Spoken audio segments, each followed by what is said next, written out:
Welcome प्यारे dear छात्रों, डीएनयू की टीच में आपका स्वागत है। तो छात्रों, आपके लिए लेकर आए हैं जो आपका यहाँ पर जो आपका कक्षा 8B का जो आपका 7 मार्च को जो आपका गणित का पेपर होने वाला है। किसका? गणित का पेपर। तो आपके लिए यहाँ पर जो क्वेश्चन पेपर लेकर आया हूँ, तो अगर आपने इस वीडियो को एंड तक पूरा देख लिया तो आपके एग्जाम में आपके कम से कम में आपको यहाँ पर 60 नंबर है ना, 60 में से 50 आपको यहाँ पर 60 में से आप कितने 50 नंबर तक ला सकते हो। नहीं तो आप 60 में से 60 भी ला सकते हो। सिर्फ आपको यहाँ पर जो क्वेश्चन पेपर बताए जा रहे हैं इनको आपको अच्छी तरीके से करना है और अच्छी तरीके से आपको पढ़ना है। अगर चैनल पर नए हो तो चैनल को सब्सक्राइब कर लीजिएगा, ज़्यादा से ज़्यादा वीडियो को शेयर करिएगा अगर आप करना चाहते हैं तो अपने दोस्तों को, जिससे आपके दोस्तों को भी अच्छी से अच्छी तैयारी हो सके और वो भी 60 में 60 नंबर ला सके। तो वीडियो को ज़्यादा से ज़्यादा शेयर करते जाइएगा। चैनल पर नए हो तो चैनल को सब्सक्राइब कर लीजिएगा आप, ठीक है। और आपके लिए एक और बात, आप हमारा टेलीग्राम ग्रुप है ना, उसको यहाँ से ज्वाइन करिएगा। उसकी लिंक आपको वीडियो के डिस्क्रिप्शन में देखने को मिल जाएगी। टेलीग्राम को ज्वाइन कर लीजिएगा, उसकी लिंक वीडियो के डिस्क्रिप्शन में दी जाएगी, ठीक है। वहां से आपको क्या पीडीएफ और आपको यहाँ पर अगर आप यूट्यूब पर वीडियो नहीं देख पाते तो टेलीग्राम पर जाकर आपको सभी वीडियो टेलीग्राम पर शेयर करते हैं, तो वहां से आप देख सकते हो, ठीक है। तो हम सबसे पहले आपको बहुविकल्पी प्रश्न से स्टार्ट करेंगे। कौन से? बहुविकल्पीय जो भी प्रश्न है उससे स्टार्ट करेंगे, ठीक है। बहुविकल्पीय प्रश्न से, ठीक है। बहुविकल्पी प्रश्न हम यहाँ पर देखते हैं, ठीक है। उनका हम सॉल्यूशन भी करेंगे यहाँ पर।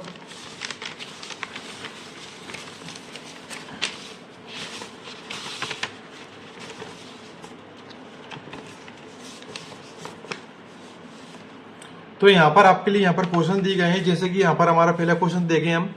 पहला क्वेश्चन आपको यहाँ पर दिया गया है, जैसा कि आप यहाँ पर देखेंगे। तो पहला प्रश्न दे रखा है बहुविकल्पी प्रश्न का, ठीक है। अगर आप इस वीडियो को देख लेते तो काफी अच्छे से अच्छा स्कोर कर पाएंगे आपके पेपर में, ठीक है। वीडियो को शेयर करते रहिएगा ज्यादा से ज्यादा। तो पहला दे रखा है परिमेय संख्या 4/5 के योजतस्मक है। परिमेय संख्या 4/5 का योजतस्मक है। सबसे पहले तो मैं क्या कर लेता हूँ, सब में नंबरिंग कर लेता हूँ, जिससे आपको इनको बिल्कुल क्लियर आंसर बता सकूं और आपको आंसर नोट भी कर सकूं आसानी से। तो आपका प्रश्न नंबर 1 का उत्तर क्या रहेगा, ठीक है। प्रश्न नंबर 2, इसके बाद आपका प्रश्न नंबर 3, ठीक है। सभी को उत्तर देखेंगे हम। प्रश्न क्रमांक 4 का उत्तर, प्रश्न क्रमांक आपका 5 का उत्तर, प्रश्न क्रमांक आपका 6 का उत्तर, प्रश्न क्रमांक आपका 7 का उत्तर, ठीक है। प्रश्न क्रमांक आपका यहाँ पर 8 का उत्तर, प्रश्न क्रमांक 9 का उत्तर आपका, और प्रश्न क्रमांक 10 का उत्तर। पहले 10 तक कंप्लीट करते हैं हम। कितने तक करते हैं? प्रश्न क्रमांक 1 से लेकर 10 तक कंप्लीट करते हैं। तो आपके लिए यहाँ पर दिया गया है, जैसे कि यहाँ पर हम देखेंगे। तो आपके लिए यहाँ पर क्या दे रखा है कि परिमेय संख्या 4/5 के लिए योजतस्मक है। योजतस्मक एक तरीके से यहाँ पर मैं आपको बोलूं, योज्य मतलब आपका होगा सिर्फ प्लस करना। योज्य मतलब एक तरीके से हमारे लिए प्लस करना है ऐसी संख्या जिसका प्लस करने पर, जिसका योज्य करने पर, जिसका योग करने पर कोई अंतर ना पड़े, वही संख्या कौन सी है? तो 4/5 का आपका योजतस्मक पूछा है, मतलब 0। इसके बटे में कोई नहीं है तो कितना रहेगा आपका? 1 रहेगा, ठीक है। 1 का तो यहाँ पर इनका एलसीएम लेंगे, कितना आएगा आपका? 5 आएगा, ठीक है। कितना आएगा आपका? एलसीएम लेंगे, कितना आ जाएगा? 5। और आपका यहाँ पे 4 आएगा, और आपका यहाँ पर देखो, यहाँ पर आप एलसीएम का गुणा करते हैं, इसमें और इससे भाग देते हैं, कोई अंतर यहाँ पर नहीं पड़ेगा। तो यह इसमें बात आपको क्या आ रहा है? देखो, 4 में 0 जोड़ेंगे 4 आएगा, और 5 ऐसा कैसे? 4/5 आपका है। लेकिन आप यहाँ पर समझ लीजिए योजतस्मक, योज्य मतलब जोड़ने पर कोई अंतर ना पड़े। मैं आप यहाँ पर लिखूं, एक में अगर मैं 0 जोड़ूं, क्या कोई अंतर पड़ेगा? तो 1 में अगर मैं 0 जोड़ूं तो आपका कितना रहेगा? 1 ही रहेगा। मैं 5 में अगर यहाँ पे 0 जोड़ूं, कोई अंतर पड़ेगा? नहीं पड़ेगा। कितना रहेगा? 5। आप यहाँ से मत कर लीजिएगा, नहीं कहें 1 में सर हमने 0 जोड़ दिया, ये तो सर आपका 10 हो गया। तो ऐसे नहीं होता, इससे बहुत कुछ अंतर पड़ता है। प्लस में करके 0 ऐड करना है हमारे लिए, ठीक है। तो इसमें अगर मैं यहाँ पे आपके लिए एक और एग्जाम्पल के माध्यम से यहाँ पे बताऊं तो कि अगर मैं ए में अगर 0 जोड़ू, कोई अंतर पड़ेगा? नहीं पड़ेगा। तो यहाँ पे आपका क्या ए आएगा, या 0 में मैं बी जोड़ू तो कोई अंतर पड़ेगा? नहीं पड़ेगा, आपका बी आएगा। तो इस तरीके से आपका यहाँ पर एक संख्या निकल कर आ रही है 0। तो योजतस्मक कोई भी संख्या में पूछे, आपका पूछे 2 का योजतस्मक, 10 का योजतस्मक, 25 का योज्य तत्सम कुछ नहीं रहेगा, सिर्फ आपका जीरो ही उत्तर रहेगा। क्या रहेगा? जीरो, मतलब शून्य आपका उत्तर रहेगा। ठीक है, योज्य तत्सम का आपका क्या हो चुका है? जीरो हो चुका है। तो आप यहाँ पर देखेंगे जीरो वाला ऑप्शन कहाँ पर दिख रहा है? जीरो वाला ऑप्शन सर वो आप दिख रहे हैं किस में दिख रहा है? आप बोल रहे हैं सर ये तो बी में दिख रहा है, तो आपका उत्तर क्या रहेगा? हमारा बी नंबर का राइट उत्तर रहेगा जीरो। तो आप यहाँ पर लिखेंगे इसमें ए का जो आपका बी नंबर का उत्तर है क्या है? जीरो। जीरो आपका उत्तर है। किसी किसी में आपको यहाँ पर शून्य भी लिखा आ सकता है आपका। ठीक है, शून्य भी आ सकता है। तो ये आपका उत्तर है। इसके बाद यहाँ पर हमारा अगला प्रश्न दे रखा है। अगला प्रश्न आपके लिए यहाँ पर दे रखा है कि प्रश्न नंबर 2, x का 7 गुना 35 है, इस कथन का समीकरण लिखिए। तो इस कथन का हमारे लिए क्या बनाना है? समीकरण बनाना है। वीडियो को जितना भी ज्यादा आप शेयर कर दीजिएगा अच्छा है। ठीक है, आपके साथ साथ आपके फ्रेंड्स का भी पेपर अच्छा चला जाएगा और उसके भी आपके 60 में से थोड़े बहुत नंबर कैंसिल होके भी आपके आ जाएंगे, तो 50-55 प्लस नंबर भी आपके आ सकते हैं। आपके भी आ सकते हैं, आपके फ्रेंड्स के भी आ सकते हैं।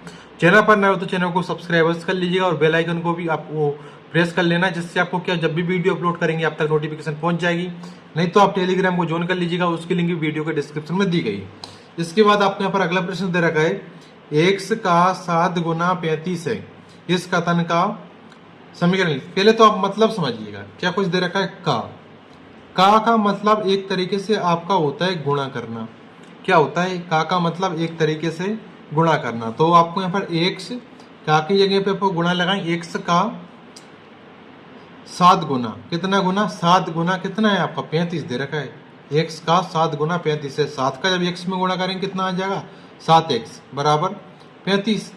तो 7x इक्वल टू 35, तो 7x बराबर 35, तो 7x बराबर 35। यही आपको दे रखा है। नहीं, x का मान 7 पंजे 35 हो जाता है आपका। लेकिन इतना समीकरण का निर्माण करना है तो आपको बी नंबर का राइट उत्तर रहेगा। इसका भी आपको बी नंबर रहेगा। तो इसमें आपको भी क्या कर लेना है? बी नंबर का राइट उत्तर रहेगा। यहाँ पे आपको नोट करना है इसका भी। तो बी नंबर का राइट उत्तर क्या रहेगा? 7x बराबर 35, ये आपका उत्तर रहेगा। इसके बाद यहाँ पर हम अगले प्रश्न की तरफ बढ़ते हैं। अगला प्रश्न हमारे लिए यहाँ पर पूछा गया है कि निम्नलिखित में से किसी चतुर्भुज के विकर्ण बराबर होते हैं। चतुर्भुज जिसकी कितनी भुजाएं हो? 4 भुजाएं हो। ठीक है, जिसकी कितनी भुजाएं हो? 4 भुजाएं हो। तो किसी निम्नलिखित में से किस चतुर्भुज के विकर्ण बराबर होते हैं? जिसमें आपको यहाँ पर दे रखा है। तो इसका आपको यहाँ पर जो उत्तर है आपका, ठीक है, वो यहाँ पर देखेंगे हम। इसको आपको अच्छी तरीके से हम एक्सप्लेन करेंगे। तो आपको क्या दे रखा है कि प्रश्न क्रमांक आपको यहाँ पर 3 में दे रखा है यहाँ पर कि आप यहाँ पर देखिएगा, निम्नलिखित में से किस चतुर्भुज के विकर्ण बराबर होते हैं? चतुर्भुज आप यहाँ पर मान के चलो एक चतुर्भुज बनाते हो।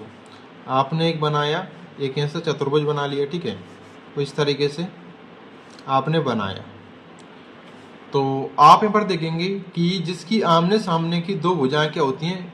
बराबर होती हैं। वो क्या कहलाता है? आपका आयत कहलाता है। चारों भुजाएं इक्वल होती हैं, बराबर होती हैं, वो आपका वर्ग कहलाता है। लेकिन ये आपका एक क्या है? आयत है।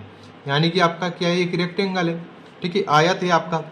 तो इसकी क्या अगर विकर्ण में आप यहाँ पर खींचे, एक विकर्ण ये वाला खींचे और एक विकर्ण आपका ये वाला खींचे। ठीक है, ये यहाँ से सही से तरीके इस तरीके से। तो आपको यहाँ पर इसके जो दोनों विकर्ण क्या होते हैं? आपस में बराबर होते हैं। तो उसमें क्या चतुर्भुज के विकर्ण बराबर होते हैं? क्या कहलाता है? आयत कहलाता है। मतलब एक तरीके से आपका रेक्टेंगल कहलाएगा। ठीक है, रेक्टेंगल मतलब आयत आपका कहलाएगा। तो इसमें आपको उत्तर क्या रहेगा? इसका भी बी नंबर का राइट उत्तर रहेगा।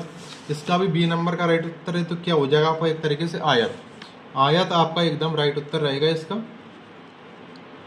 इसके बाद यहाँ पर हम अगला प्रश्न देखते हैं। अगला प्रश्न हमारे लिए पूछा गया है कि प्रश्न क्रमांक 4, -2/3 और -5/6 का योग होगा। इसका -2/3 और -5/6 का योग होगा। तो इनको हम जोड़ते हैं। कहते हैं कि -2/3 और -5/6 कितने? -5/6 का क्या होगा? योग होगा। मतलब योग मतलब प्लस करना है। माइनस के 2/3, इसके बाद प्लस, देखो माइनस प्लस आपका क्या हो जाएगा? माइनस का हो जाएगा और 5/6 आएगा। आप यहाँ पर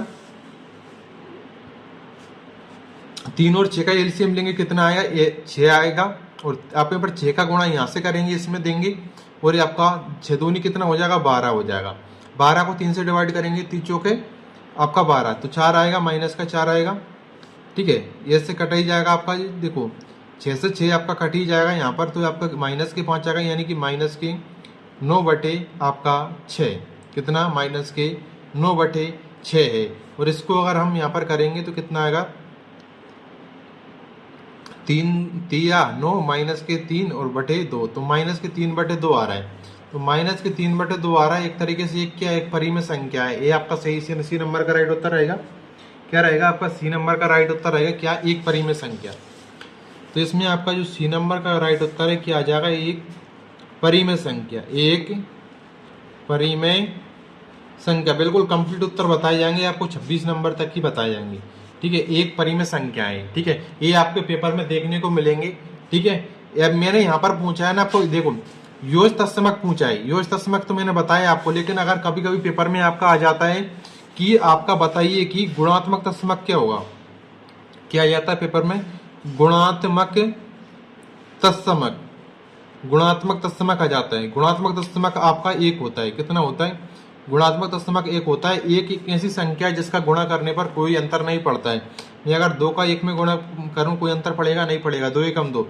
मैं यहाँ पर आपको 7 का 1 में गुणा करूं, नहीं पड़ेगा कोई अंतर, 7 एकम 7। मैं अगर मान के चलो यहाँ पर ए का 1 में गुणा करूं, जब भी आपका ए आएगा, और बी का भी मैं 1 में गुणा करूं तब भी आपका बी आएगा। ठीक है, इस तरीके से अगर मैं यहाँ पे 1 का भी ए में गुणा करूं तो ए आएगा, और 1 का भी मैं बी में गुणा करूं तो आपका बी आएगा। तो मतलब एक तरीके से क्या है, एक से कोई अंतर नहीं पड़ता है गुणा करने पर। तो हमारा गुणात्मक तत्समक 1 होता है और आपका योज तत्समक आपका 0 होता है। ठीक है, ये आपको मैंने बता दिया, इसको ध्यान में रखिएगा आप।